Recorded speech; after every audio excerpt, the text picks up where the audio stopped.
About 2 weeks ago, I was listening to my best friend's pastor. His name's John Wesley online, and he was talking about self-empowerment and motivation.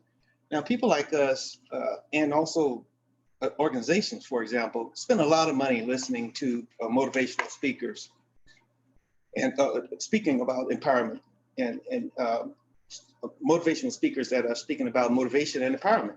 So when I hear that, I always laugh to myself because I'm thinking poverty has always been the greatest factor for me to succeed. Nevertheless, Pastor Wesley's message gave me the idea of sharing an incident or experience, if you will, that I'd had with a Midtown High School here in Sacramento. I was a volunteer for the high school mentorship program at HP at that time. So I received an email from the coordinator, and she was asking for volunteers to go speak at the local high school. And the topic would be about how math and algebra is used in the workplace. Now, I really enjoy working with kids, so I jumped at the opportunity and I responded yes. And I thought long and hard about this because I'm thinking, if I don't connect right away with these kids, this is going to be a long, miserable hour.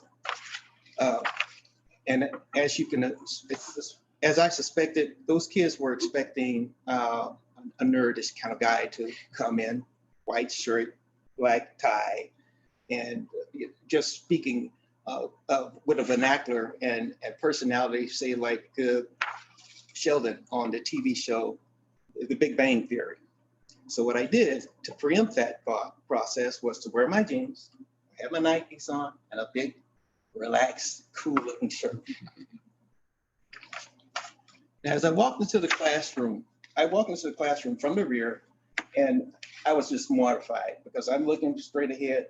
The instructor standing up there just in a monotone voice, just writing on the board, and just things are flying all over the place. They're throwing stuff, shooting spitballs or paper balls, if you will, across the room.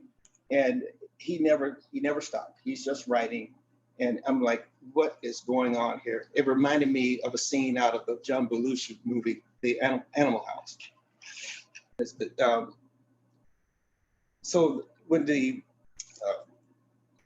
as the teacher continued to write on the board and lecture, I stood, just like I said, in a state of paralysis and thinking, what the hell am I doing here? So when the teacher turned around and detected me and he invited me into the classroom, I'm thinking, this is perhaps not what he's expecting because of that weird look on his face. And he had this really surprised look on his face. And then I heard this sound come from the back room. It was a whisper. It's like, is that him? So I walked into the classroom in front and I introduced myself. And I also spoke to all the kids about my intent, what I plan to do or try to relate to them during this hour of time.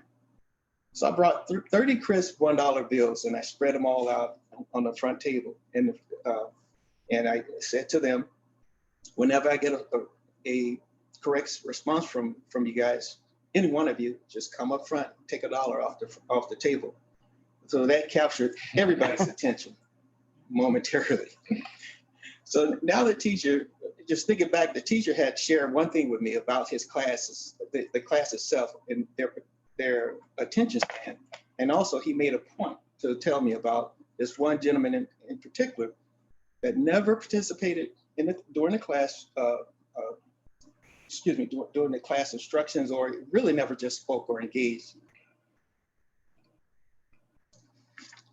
So as I started my lecture, I noticed the volume in the classroom getting louder, and I'm writing, and I turn around and I said, "Y'all gonna make me lose my mind." And this one gentleman said, up in here. And so what he did, it was completed one of the lyrics in the DMX, really popular song during that time. It was called "Party Up." And so I just smiled at him and I said, "Come get $1 off the table." And the class went freaking wild at that time. It was like, hey, that's not fair. That's not fair. That's not, what does that have to do with algebra? Blah, blah, blah, right? And I just put my hand up in the air. I said, no. I gave clear instructions on what I expected, which is I want you guys to pay attention to what I'm saying so that you can respond clearly to any phrase that I say or any question that I ask. And so at that point, I'll never forget this, they were like locked in on me at that time. I mean, they were locked in and they were quiet, and which was crazy, quiet sitting there like soldiers. And so my intent was, with that lecture, was to say partial phrases of lyrics or popular songs, ask about current events, ask about people that they know, and also, of course, ask about mathematics during that time. So the money reward obviously was a thing that really kept them focused on what I was saying.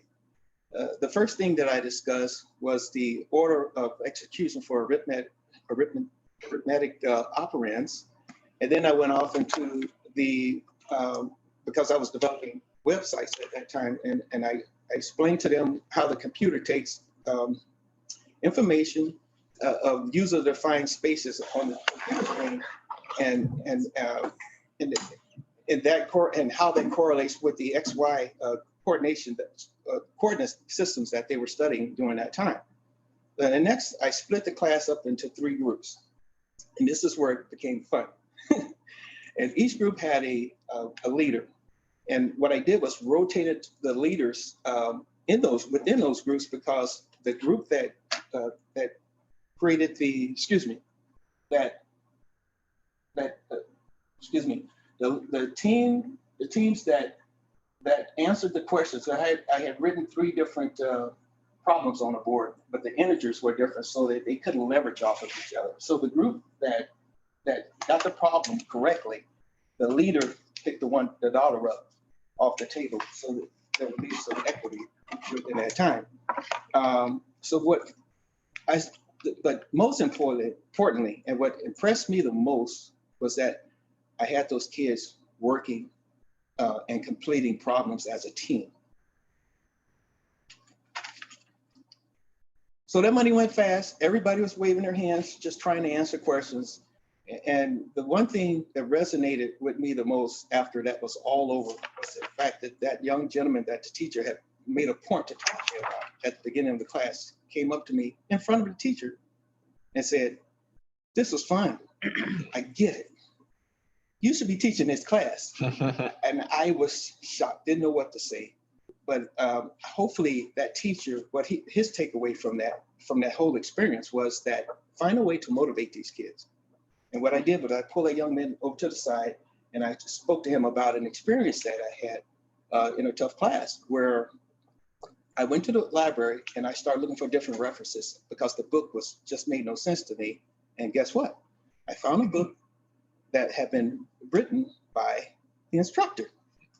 I started studying that book and I aced that class, and I talked to him about that. So he was like, "Oh," and so I don't profess to have all the answers when you're dealing with kids at risk, but there's 3 things that work well for me, and that's to know your audience, be prepared to communicate to kids at that level, and also inject some fun when you're transferring knowledge to those kids. Mr. Toastmaster, Mrs. Toastmaster.